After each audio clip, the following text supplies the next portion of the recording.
Kali ini kita akan bahas bagaimana menjadi seorang debaters yang menang selalu dalam lomba perdebatan. Teman-teman penasaran? Siapa yang ingin kalah kalau ingin dalam perlombaan? Pasti semua ingin menang. Tapi sebelum itu teman-teman, jangan lupa untuk apa? Like, comment, dan subscribe. Baik, saya hitung sampai 3. 1, 2, 3. Baik, terima kasih untuk sudah subscribe. Yang belum, mari sama-sama simak dan tonton dulu. Setelah tonton, Anda bisa putuskan apa untuk subscribe atau tidak. Terima kasih teman-teman.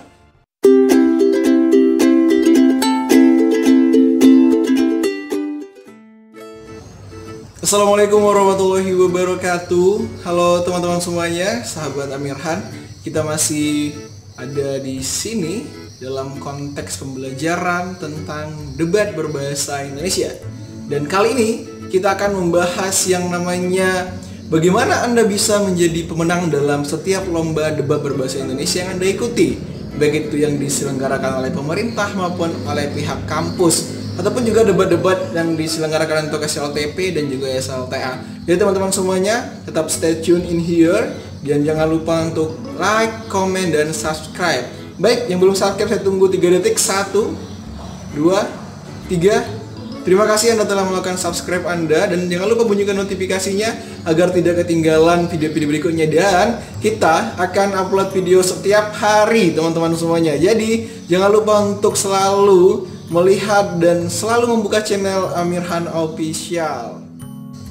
Nah, sahabat Amirhan dimanapun berada, ada 3 aspek yang dinilai dalam debat berbahasa Indonesia. Jadi teman-teman harus pahami, jika ingin menjadi seorang pemenang debat, maka teman-teman harus pahami betul apa yang diinginkan oleh Dewan Juri pada konteks perdebatan yang teman-teman ikuti. Jadi setiap perdebatan biasanya menggunakan 3 aspek ini rata-rata ya teman-teman semuanya. Tapi juga tergantung dari pihak penyelenggara apakah ingin menambahkan aspek yang lainnya. Tapi pada umumnya hanya ada 3. Kita langsung saja masuki pembahasan yang pertama. Ya, kita akan bahas tentang materi teman-teman. Jadi dalam perdebatan yang diutamakan adalah nilai yang diberikan tertinggi, ya, nilai tertinggi diberikan oleh Dewan Juri terdapat pada aspek dari materinya teman-teman semuanya. Nilai materi biasanya diberikan 50% teman-teman dari total 100% penilaian Dewan Juri terkait penampilan pembicara pertama, kedua, dan kesimpulan serta ketiga tadi teman-teman ya. Lalu teman-teman juga harus memahami konteks itu. Ketika di materi saja sudah tidak memuaskan, otomatis nilai berikutnya akan kesulitan dalam mengejar poin teman-teman semuanya. Karena memang akan diakumulasikan nantinya oleh aspek pertama, kedua, dan ketiga.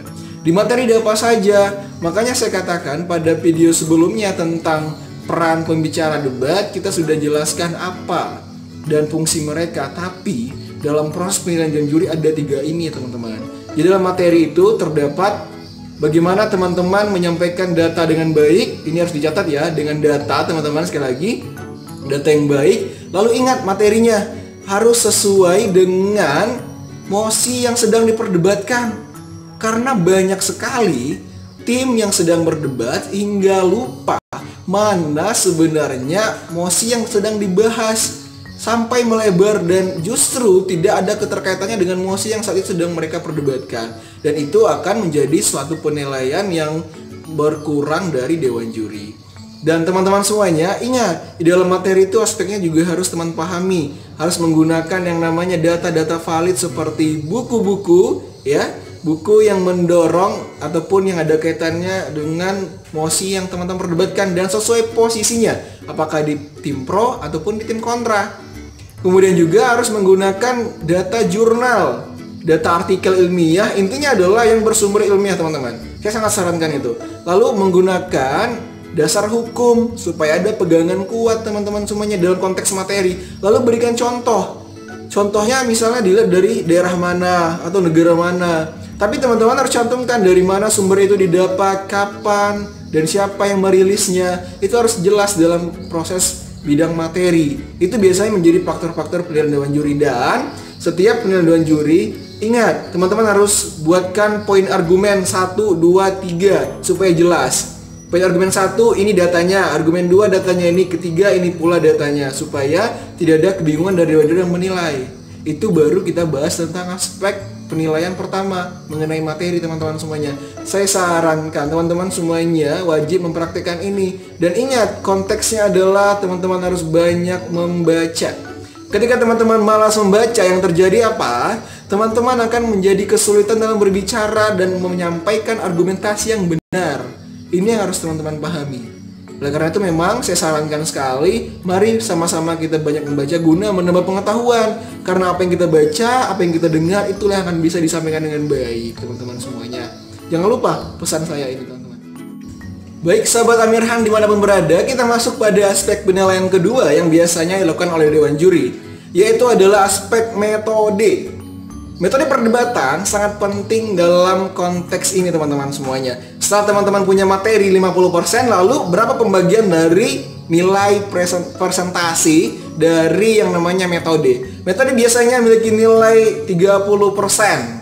Oleh karena itu teman-teman, ketika tidak menguasai metode akan sangat mempengaruhi nilai berikutnya, teman-teman. Ketika gagal di materi, maka harus maksimalkan di metode juga, teman-teman. Tapi ingat, materi jangan sampai gagal total. Ini sangat fatal sekali. Makanya memang materi bagus, metodenya lagi kita perbagus, teman-teman semuanya. Nah, metode dalam proses ini saya akan sampaikan beberapa hal. Yang pertama, metode penyampaian kata awal.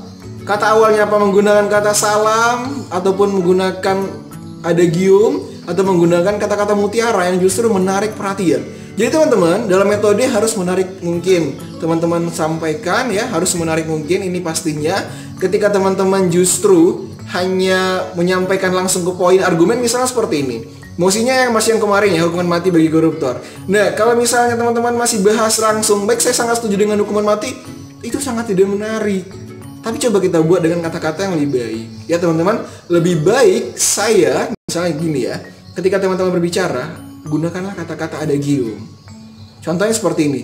Kita sebagai negara hukum harusnya lebih mengutamakan kepastian hukum dan justru membela rakyat banyak daripada hanya membela satu narapidana korupsi. Nah, baru mulai. Assalamualaikum warahmatullahi wabarakatuh. Dewan Juri yang terhormat, rekan berpikir kami dari Kubu Pro serta para audiens yang hadir pada ruang perdebatan kali ini. Nah, ini justru akan lebih menarik. Baru kita masuk nantinya sesuai dengan posisi pembicara masing-masing. Dan itu adalah baru metode pertama. Nah, metode kedua, teman-teman, apakah ingin pertama kali harus melakukan menyampaikan data apa dulu nih, harus jelas ya. Teman-teman, metodenya adalah metode perdebatan yang betul-betul bisa teman-teman kuasai dengan kata yang menarik. Lalu yang kedua, teman-teman ingat kapan waktunya menerima interupsi, ini masuk pada nilai metode, teman-teman. Jadi dalam perdebatan itu ada babak interupsi di tengah-tengah perdebatan berlangsung. Biasanya di antara bicara kedua dan ketiga ada yang namanya sesi interupsi ataupun sesi untuk menyanggah pernyataan lawan. Dan ingat ya, pernyataan, memberikan pernyataan bukan pertanyaan. Saya sampaikan ini supaya jelas dalam perdebatan tidak bertanya, tapi justru memberikan pernyataan. Pernyataan yang justru teman-teman tidak sesuai dan ingin bantah dari apa yang disampaikan lawan. Ini harus teman-teman jelaskan. Ya, itu baru mengenai interupsi. Lalu yang ketiga adalah dalam metode, teman-teman ingat, mohonlah untuk berbicara dengan sesuai kemampuan. Artinya jangan terlalu cepat dan juga jangan terlalu lambat. Itu adalah proses berbicara yang baik. Ketika teman-teman berbicara sangat cepat, dikhawatirkan Dewan Juri tidak bisa menyimak. Nah, lalu teman-teman ketika nanti terlalu lambat juga, Dewan Juri pun akan kesulitan mendengarkan. Ini terlalu lambat dan juga akan membuat Dewan Juri ngantuk ya. Jadi hindari itu, teman-teman.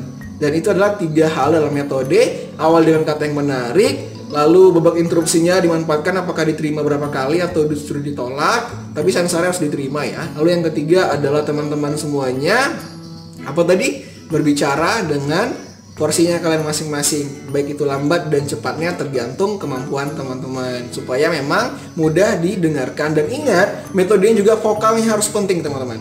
Vokal di sini jangan sampai lupa. Vokal, gestur tubuh itu adalah penting dalam metode perdebatan. Hadapnya, eye contact-nya biasanya eye contact-nya banyak ketinggalan ya, teman-teman. Matanya tuh jangan hadap juri melulu.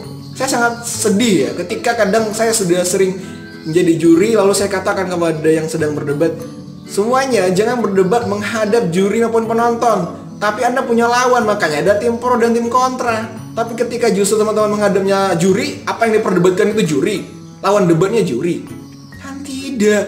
Oleh karena itu teman-teman semuanya, penting saya sampaikan di sini, mata kita dalam berdebat menghadap kepada lawan. supaya apa yang kita sampaikan mereka yakin bahwa kalian benar-benar menguasai proses perdebatan. Itu adalah tahap aspek penilaian kedua, teman-teman.